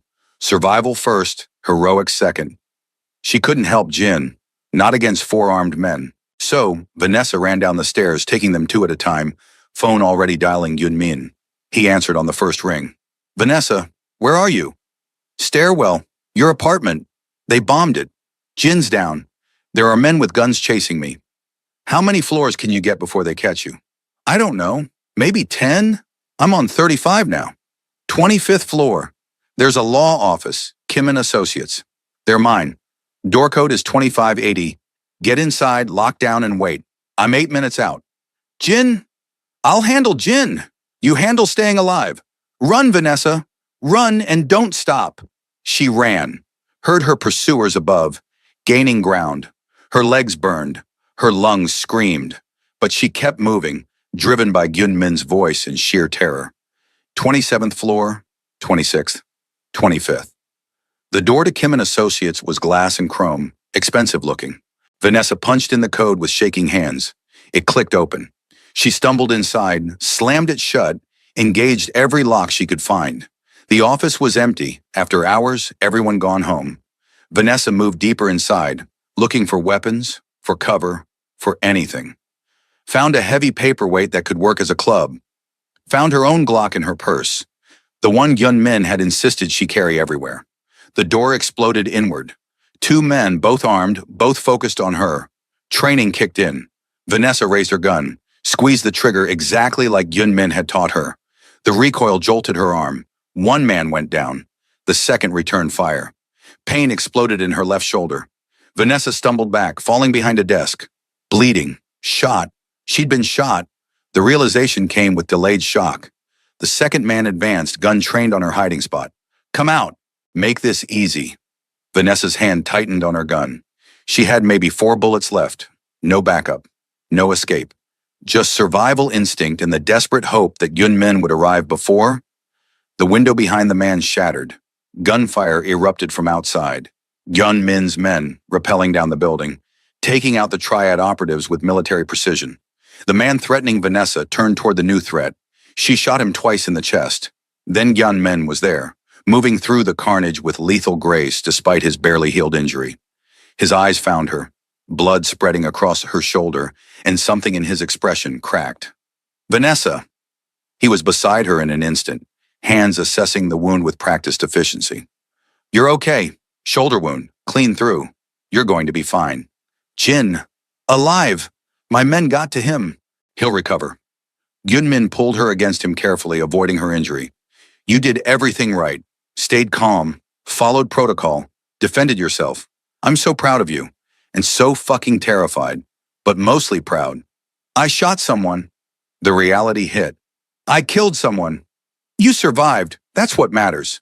Vanessa, you're in shock. Let me get you to a doctor. No hospitals, they'll ask questions. She was shaking now, adrenaline fading into shock. Your doctor, the discreet one. Already called. She's meeting us at a secondary location. He lifted her carefully, cradling her against his chest. Hold on, love. Just hold on. Dr. Lee, the same one who'd treated Yunmin, worked in a private clinic that asked no questions. She cleaned and stitched Vanessa's shoulder with professional efficiency, prescribed antibiotics and pain medication, and left them alone in the recovery room. This has to end, Vanessa said. Her shoulder throbbed, but pain medication was making everything fuzzy. Tonight proved they'll never stop. They'll keep coming until one of us is dead. I know. Yunmin sat beside her, holding her uninjured hand. Which is why tomorrow I'm ending this. Permanently. How? By doing what I should have done weeks ago. Taking out their leadership. All of them simultaneously. Cut off the head, the body dies. That's assassination. Multiple assassinations. Yunmin, that's necessary. They bombed my home. Nearly killed you. Shot Jin. Declared total war. I respond in kind, or I look weak. And weakness gets everyone I care about killed.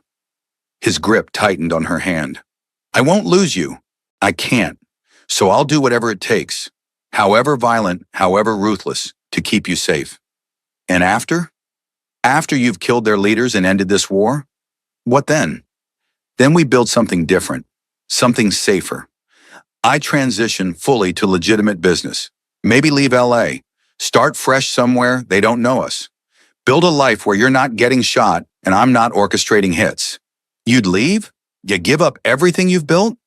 For you? In a heartbeat. Vanessa, I've spent my whole life building power and influence, but none of it means anything if I lose you. You're the only thing that matters, the only future I want. She pulled him down, kissed him despite the pain and exhaustion. Then end it. Tomorrow. Do what you need to do. And then we start over. Together. Together, he echoed. I like the sound of that. The next 36 hours were a blur. Gyun-min coordinated his operation with cold precision. 5 targets, simultaneous hits, designed to decapitate the Triad's LA leadership in one night. Vanessa stayed at the safe house, recovering from her gunshot wound, trying not to think about the violence being executed in her name. Jin recovered enough to visit, limping but alive. Boss is being careful, he assured her. 3 layers of security, backup plans for the backup plans. He's not taking unnecessary risks. Define unnecessary. Anything that might get him killed before he can come home to you. That's his primary metric for decision-making these days. Whatever keeps him alive to see you again. The operation happened at midnight. Vanessa tracked time by text updates from Tae-young. Target 1 secured, Target 2 in progress. Boss is safe. Each message a small relief until the final one at 2:47 a.m. All targets neutralized. Boss on his way to you. Gyun-min arrived at 3 a.m., exhausted but whole. There was blood on his shirt, not his, and a look in his eyes that spoke of things Vanessa probably didn't want to know about. She didn't ask.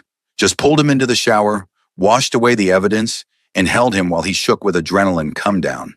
It's done, he said finally. The Triad's leadership is gone. Their organization will fragment, fight amongst themselves for control. It'll be months before they're coordinated enough to threaten us again. And by then, we'll be gone. Gone where? Somewhere quiet. Somewhere we can start over. He pulled back to look at her. Vanessa, marry me. Not eventually, not someday. Soon as you're healed. Let's make this official before anything else goes wrong.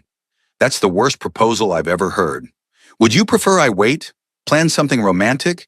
Get down on one knee in a fancy restaurant? No, I prefer honest and immediate. She kissed him. Yes, I'll marry you. Soon, before logic kicks in and I realize how insane this all is. Too late. You're already insane. But that's why I love you. They got married 3 weeks later in a small ceremony at Halmioni's restaurant. Just close friends and trusted family. Big Tommy, Shanice, still skeptical but supportive, Jin and Tae-young, Dr. Lee, and a handful of others.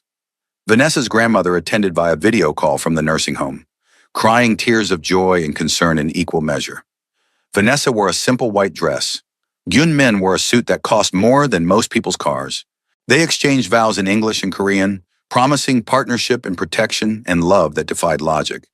I promise to be your shield and your partner, Gyun-min said, to honor your strength and protect your safety, to build a life where you can thrive instead of just survive, and to love you with everything I am, for as long as I live. I promise to stand beside you, not behind you, Vanessa responded, to share your burdens and celebrate your victories, to be honest even when it's hard, and brave even when I'm scared, and to love you despite, or maybe because of, all the chaos you bring into my life. They kissed as husband and wife, and Halmioni's restaurant erupted in cheers. It wasn't the wedding Vanessa had once dreamed of. No huge venue, no hundreds of guests, no fairy tale romance. It was better. Real. Built on honesty and hard-won trust. That night in Gyun-min's apartment, repaired and reinforced after the bombing, Vanessa got a call from a number she didn't recognize. She answered cautiously. Hello? Miss Hayes, I'm sorry, Mrs. Kang now, I suppose. This is Dr. Martinez from Biotech Solutions. We'd like to offer you a position in our molecular biology research department. Vanessa's breath caught. Biotech Solutions, one of the top research facilities in Southern California. She'd interviewed 6 weeks ago, before everything had gone crazy. What? Your credentials are impressive. Your interview was excellent. And frankly, we need someone with your combination of academic knowledge and real-world problem-solving skills. If you're still interested, we'd like you to start in 2 weeks. Yes, I'm interested. Thank you. Thank you so much. She hung up, turned to find Gyun-min watching her with quiet satisfaction. You got it, the research position. How did you know? I've been tracking the timeline, and I might have had someone check in with the lab to express your continued interest. Gyun-min, did you bribe them to hire me? I created an opportunity for them to recognize your value. What they did with that opportunity was entirely their decision, based on your merits. His smile was gentle. You earned this, Vanessa. Your education, your intelligence, your determination. I just made sure they noticed. She should have been angry about the manipulation. Instead, she was grateful, because after 8 years of rejection and disappointment, she finally had what she'd been fighting for.